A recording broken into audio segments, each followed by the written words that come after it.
Comilla Kandirpar town হলের সামনে প্রতিদিন ভোরে বসে শ্রমের হাট।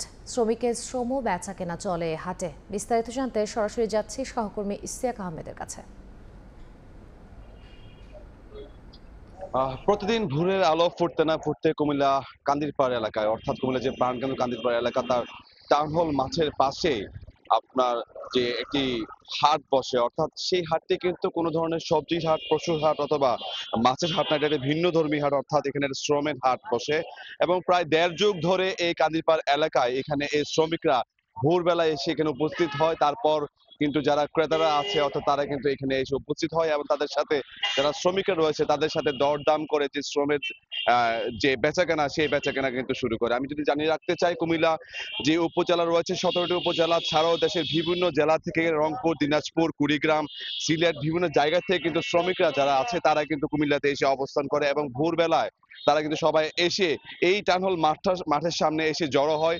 তারপর থেকে যে এক শ্রেণীর যারা আছে, যাদের এই যে শ্রমিকের প্রয়োজন, তারা এখানে আসে, এখানে এসে শ্রমিকদের সাথে দরদাম করে, শ্রমের দরদাম করে তারা কিন্তু কাজে নিয়ে যাওয়া হয়। আমরা এখানকার যারা শ্রমিকরা রয়েছে তাদের সাথে আমরা কথা বলেছি, জানতে পেরেছি যে প্রতিদিন 600 থেকে 700 টাকা পারিশ্রমিকের ভিত্তিতে তাদেরকে কিন্তু নিয়ে যাওয়া হয়। এবং যারা শ্রমিকরা রয়েছে তারা আমাদেরকে বলছে যে প্রতিদিন তারা বিভিন্ন কাজে কিন্তু এখান থেকে বিভিন্ন সময় যে দরদামের মাধ্যমে তারা বিভিন্ন জায়গায় গিয়ে কাজ করে। তেমন বিশেষ করে তারা কিন্তু মাটি কাটা থেকে শুরু করে এবং যে আধুনিকতার ছোঁয়া অর্থাৎ আধুনিকতার সভ্যতা, যে বহুতল ভবন নির্মাণে যারা যে শ্রমিকের প্রয়োজন হয়, বিশেষ করে রাজমিস্ত্রির সাথে তাদের সহযোগী মাটি কাটা, তাছাড়া পুকুর ভরাট, পুকুর থেকে মাটি কাটা, এইসব বিভিন্ন ধরনের কাজ কিন্তু তারা করে থাকে। এবং সেই সব কাজের জন্য এখান থেকে যারা ক্রেতারা আছে তারা এসে তাদের সাথে দরদাম করে 600 থেকে 700 টাকার মধ্যে তাদেরকে কিন্তু নিয়ে যাওয়া হয় এবং তাদেরকে পারিশ্রমিক দেওয়া হয়। তবে যারা শ্রমিকরা রয়েছে এখানকার যারা আছে তারা কিন্তু বেশ কিছু অভিযোগ করেছে, যে বিশেষ করে যে এখন যে দ্রব্যমূল্যের যে ঊর্ধ্বগতি, যার কারণে তারা যে পারিশ্রমিকটি পেয়ে থাকে সেটা তাদের জন্য অনেকটা কষ্টকর হয়ে থাকে।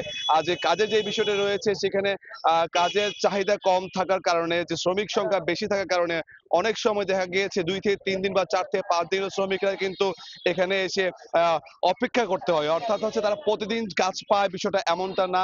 এবং তাদের যে কাজে যে পরিশ্রম, সে পরিশ্রম অনুযায়ী যে পারিশ্রমিক তারা পায় না বলে তারা কিন্তু অভিযোগ করেছে। তো আমি যদি বলতে যাই, প্রতিদিন সকালবেলা এখানে হাটটি বসে এবং জমজমাট হয়ে ওঠে ভোরবেলা। এবং শ্রমিকদের কিন্তু এখান থেকে নিয়ে যাওয়া হয়। তো এই ছিল আমার কাছে সর্বশেষ তথ্য কুমিল্লা শ্রমিক হাট থেকে। কুমিল্লা থেকে সরাসরি যুক্ত হয়েছিলেন সহকর্মী ইশতিয়াক আহমেদ।